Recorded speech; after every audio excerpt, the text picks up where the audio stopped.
I seriously cannot write a book. Writing to me is just like writing in a journal. This is so important. I'm feeling kind of dumb in my writing. Like, writers are literally emo. Like, I don't look emo right now, but the things I write about, I feel like this is something I need to learn from. Why would you let anyone tell you what to write? It just seems so dumb.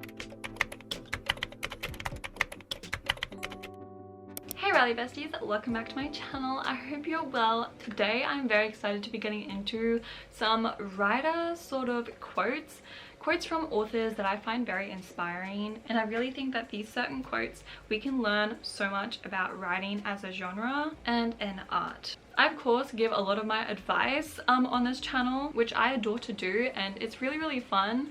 But of course I want to learn from the experts and actually see what they think about writing. I do want to say that this video is sponsored by Pair, which is an amazing glasses company which sells beautiful lenses. As you can see, I have these beautiful ones on. This is such a beautiful design. I picked this one especially because it makes me feel like a librarian. Just look at how beautiful it is. And the main thing about them is that you can just pick one base pair and you can actually change the frame, which is so cool. Just watch how cool this is. I literally put these glasses on, and these are magnets that you can just simply pop on. It's so cool. I have not actually discovered any glasses like this. I think it's so cute, so seamless, and it's just a super easy way to completely change your look. And of course I got some sunnies which look just like so chic. Are you kidding me? It seamlessly just snaps on and it just looks so beautiful. I'm gonna be wearing these non-stop, I tell you. Just the aesthetic, the beauty, and the quality I'm truly actually so impressed with. This is actually the Ella design, and as you can see, it's a lot more shaped at the top, which again is so perfect. I've never seen any base sort of glasses look like this. So when I saw these on Pair's website, I was like, girl, yes. And of course you can actually customize your particular glasses or your base pair. I just picked pink because pink's my favorite color. And then you can actually pick different frames to change up your look, which I think is so fun. And they also have a virtual try on function if you guys want to actually use that to see if it suits your face. And these are actually blue light glasses. You can see the kind of glare that kind of shows that it's blue light, so it helps when I'm on my computer writing all day. So if you're a writer or maybe don't have prescription, I really still encourage you guys to get this, and yeah, just add a new flair to your look. So if you guys want, definitely go in the description if you want some % off, and check out Pairs down below. I really encourage you guys to just check out their site, check out their amazing pairs of glasses, because I feel like you deserve it. But thank you so much, Pair, for sponsoring today's video, and yeah, making the video possible. But let's go ahead and get on to the quotes for this video. The first quote is from Neil Gaiman, and it says this: "This is how you do it. You sit down at the keyboard and you put one word in front of the other until it is done. It's that easy and that hard." I really appreciate Neil kind of putting "it's that easy, it's that hard" at the end of the quote, because truly it is that easy and that hard. I feel like what we can learn about this quote especially is just how you literally have to write a book by writing the book, and that is something a lot of writers don't know, me included. I seriously cannot write a book. But I do eventually. It's just such a weird sort of dichotomy of knowing exactly what you're doing and knowing nothing about what you're doing. So it's really comforting to have a beautiful, amazing writer such as Neil Gaiman to kind of comfort us in this way of just saying, yeah, you simply just need to keep putting one foot in front of the other, one word after the other. And I really need to remind myself, because sometimes I view my projects and my books as something that's so huge, right? It's like a whole book, it's 100,000 words. But really when you work on your book, you're working on one little section, one little chapter, one little sentence at a time. And it suddenly doesn't become so overwhelming. The second quote is from one of my favorite authors called C.S. Lewis. You've probably heard of him, of course. He says, "First, I do not sit down at my desk to put into verse something that is already clear in my mind. If it were clear in my mind, I should have no incentive or need to write about it. We do not write in order to be understood. We write in order to understand." Did you just get shivers? Did you? Because I just did. This is one of my favorite quotes of all time, of just, yeah, we don't write in order to be understood, but in order to understand, because it kind of just reminds yourself of your humanity. And I know we're gonna get pretty abstract in today's video and pretty deep, but truly writing to me is just like writing in a journal, and sometimes I don't even know what I'm writing about, or like what this book is about. It's very much how I write my poetry. I don't know what is wrong with me until I finish the book and I read it and I'm like, oh, that is what I was going for. I think it's just so crazy. And I think I do truly write to understand myself and to understand my world, and yeah, myself in the world, if that makes sense.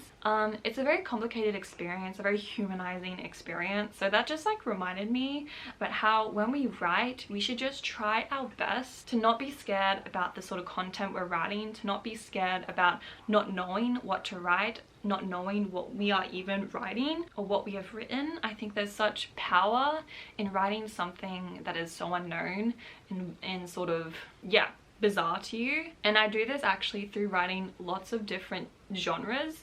I've written like romances, I've written historical fictions, I've written fantasies, I've written cyberpunk stuff. Like, it's a crazy genre mix, and that really does help me understand myself, the world, and what I want to say in different contexts. I think it's really important. So slay, Mr. C.S. Lewis. Okay, next up we have Cassandra Clare. She's a really, I love Cassandra Clare. She says, oh, I actually love this quote. This is something is so practical to write and to learn. She says, write what you love. Don't feel pressured to write serious prose if what you like is to be funny. This is so important. Write what you freaking want. I think sometimes I get caught up in my head, especially, in just like feeling kind of dumb in my writing, when really just write what you want and write how you want it. I think I get very worked up with like not sounding smart, thinking it's dumb, thinking these characters are dumb, when really like it's your book. Like, I know that sounds like quite, what's the word, self-explanatory to say, but really your book is your book. Like, you're writing the book, you're like physically putting down the words, right? So write what you want. Why would you let anyone tell you what to write? It just seems so dumb, but I know I do it. So yeah, I think that's what we should learn, is to just write what we like, and not feel pressured about to include this certain trope, to include this scene, to make it spicy just because people want spice, to make it serious because it's about a serious topic. I mean, you should of course handle it with care, but your way of expressing it is so individual that if you forsake that and do what everyone else is doing through listening to their advice, you're just gonna create a book that is not yours. You're literally like a ghostwriter then, if that makes sense. So I think she slayed on that one too. This is by F. Scott Fitzgerald. He says, show me a hero and I'll write you a tragedy. And this particularly I chose for this video because I think it's hilarious how writers are so emotional. Like, writers are literally emo. Like, I don't look emo right now, but the things I write about are emo. And that's what I adore. I feel like great writers create something so much deeper, so much more leveled and nuanced than other writers. I feel like being a creative, it's such a burden to feel so deeply and to kind of twist things and just think very darkly. Like, I don't know if you ever have asked a writer to create a character, but I assure you, like in 3 minutes they'll be like, yeah, he's gonna die, they're gonna die, just because we like to suffer, okay? But that's okay. He's saying it's okay, that if you want this beautiful character, he is gonna die. He's gonna go through some stuff, and that's just the reality of how we write and how we show emotion. It's like, yeah, we literally need to kill off a character to prove a point, which sometimes is necessary, I know, but it's hilarious. I feel like this quote is very funny in my opinion, but I don't know, I love it, so I had to include it. Next quote is by Kafka, which, if you guys don't know, Kafka's my boy, my literal son. No, I'm kidding. He says, and I quote, I wanted to escape the unrest, to shut out the voices around me and within me, so I write. Which is so interesting.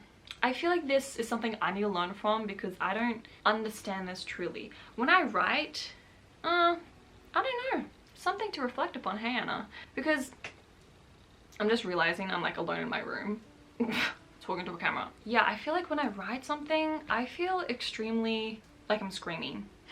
I feel like I'm screaming to a void sometimes. Not that I cry when I write or kind of think too much about it, but I do feel very complicated feelings. I think especially when I edit, and that's why I'm going through Project Ghost, which has a lot of themes that I have not, lots of memories that I've like already gone past. I'm just like divulging in, so that's why it's so triggering for me. But I think it's true for sort of the starts of projects where you just want to quiet the world and kind of just go into your own cocoon of your project that seems so safe but so complicated. But yeah, I don't know how I feel about that one. I don't know yet. The last quote that I have for you guys is one of my favorite quotes in general. That's by Isabel Carmody. She is an Australian writer, which I adore. Slay the Australian writers! But I love my Aussies, because I'm Australian if you guys don't know. I say so and I say no. Anyways, she says, sometimes success demands a certain refined insanity. And it's my favorite quote of all time. I just need to say that because it is insane to be a writer and to be successful at writing. Like, truly, I don't know how writers do it. The way writers are, I don't know. Like when I read Kafka's work, I'm like so like in awe. I'm so like, what? Or even just artists, like I was listening to Ciro's new song called Toothache. Oh my gosh, they're amazing. I'm literally crying on the inside every single time I hear that song because I'm just like, you're insane, but I love you. So that's just being a writer, to be honest. But I hope you enjoyed this video. I hope you enjoyed, yeah, just kind of diving into some themes, some sort of deeper topics, which I really do adore. And I feel like I learned a lot and I just reflected a lot, and I hope you did too in today's video. Maybe comment down below your favorite quote from your favorite book or your favorite author. I'd really love to know. And yeah, let me know some video suggestions if you want more videos like this. Anyways, ooh, the sun is out. Okay, we are not depressed anymore. If you guys want to check out Pear down below, go get your Pear right now through their website. I'll have it all linked in the description below for you guys to check them out. I really encourage you guys to check out Pear because I adore them and I really do recommend their lenses. So cute, seamless, beautiful, literally obsessed. But anyways, I love you all and I hope to see you in my next writing video. And yeah, stay sane. That's the message of this video. Stay sane and yeah, enjoy your projects. But I love you and I hope to see you in my next writing video. Bye everyone.